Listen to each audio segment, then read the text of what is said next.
नमस्कार, हिंदी खबर देख रहे हैं आप और मैं हूं आपके साथ अंकिता शुक्ला। पेपर लीक मामले को लेकर दिल्ली के जंतर मंतर पर अनशन पर बैठे सोनम वांगचुक ने 26 दिन बाद अपनी भूख हड़ताल खत्म की। केंद्र सरकार ने आश्वासन और केंद्रीय मंत्री जेपी नड्डा और जितेंद्र सिंह की उपस्थिति और 65 सांसदों की चिट्ठी के बाद वांगचुक को अपना अनशन तोड़ना पड़ा। लेकिन सियासत के साथ ही साथ सड़क पर संग्राम तेज होते नजर आ रहा है। रिपोर्ट देखिए। सरकार ने दिया आश्वासन, वांगचुक ने तोड़ा अनशन। 26 दिनों का हाहाकारी प्रदर्शन, क्या खत्म हो गई छात्रों की टेंशन? आखिरकार 26 दिनों बाद सरकार से लंबे संघर्ष और सड़क पर भारी प्रदर्शन के बाद सामाजिक कार्यकर्ता सोनम वांगचुक ने केंद्रीय मंत्री जेपी नड्डा और जितेंद्र सिंह के साथ मुलाकात के बाद अपना अनशन तोड़ दिया। सोनम वांगचुक कांग्रेस जनता पार्टी यानी सीजेपी के नेतृत्व वाले विरोध प्रदर्शन के समर्थन में 28 जून से अनशन पर थे।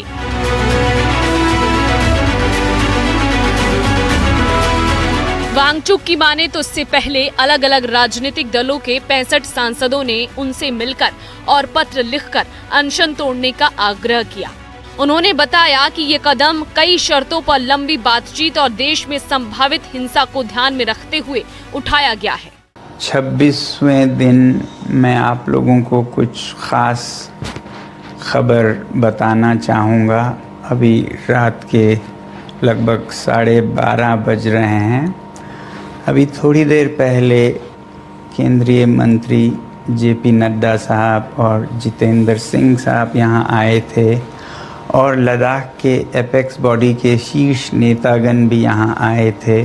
और उससे पहले आप लोगों को मालूम है विभिन्न राजनीतिक दलों के लगभग 65 सांसदों ने आकर और हस्ताक्षर देकर हमसे अनशन तोड़ने के लिए कहा और वो संसद में इस मुद्दे पर नीट पेपर्स और परीक्षाओं की प्रणाली पर चर्चा करेंगे, ये आश्वासन दिया।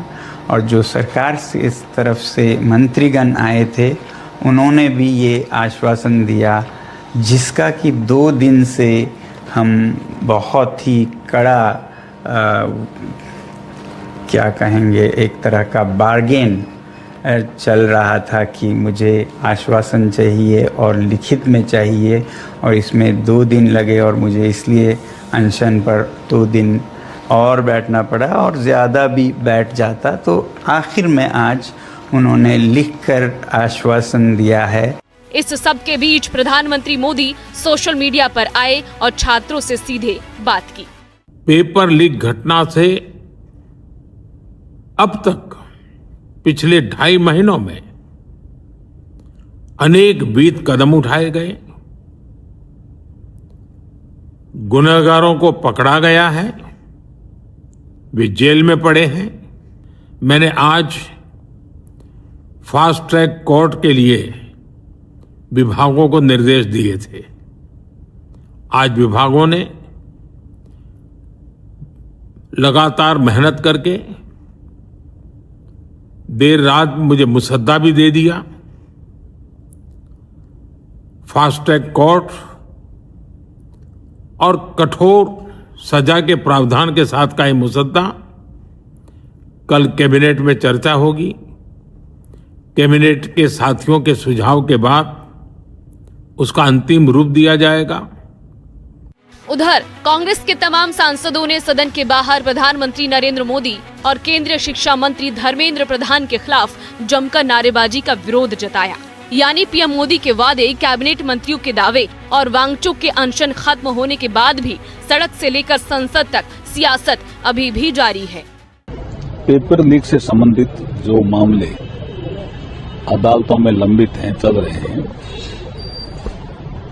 उनकी सुनवाई हम specially designated fast track court गठित करके करवाएंगे, जिससे डे टू डे बेसिस पे सुनवाई होगी, स्पीडी ट्रायल होगा और टाइम बाउंड इन्वेस्टिगेशन होगा, तो युवाओं को न्याय मिलेगा। ये अपराध करने वालों को दंडित करने के लिए क्या लॉ पहले से नहीं था? एनफोर्स करने वाली एजेंसी कौन है? इसी खिलाफ कार्रवाई हुई। इसी नीट का जो किंग पिन था उसको कल सीबीआई ने क्लीन चिट दे दी।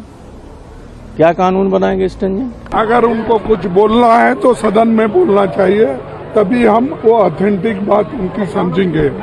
जब वो आएंगे स्टेटमेंट करने तो उनको रात के 12 बजे करने के बजाय दिन में पार्लियामेंट में आके अगर वो कहे क्या कहना चाहते हैं हम देखेंगे। इससे पहले सोनम वांगचुक को पहले दिल्ली के सफदरजंग अस्पताल में भर्ती किया गया था। वांगचुक की पत्नी गीतांजलि ओंगमो ने कोर्ट से मांग की थी कि वांगचुक को इलाज के लिए मेदांता भेजा जाए।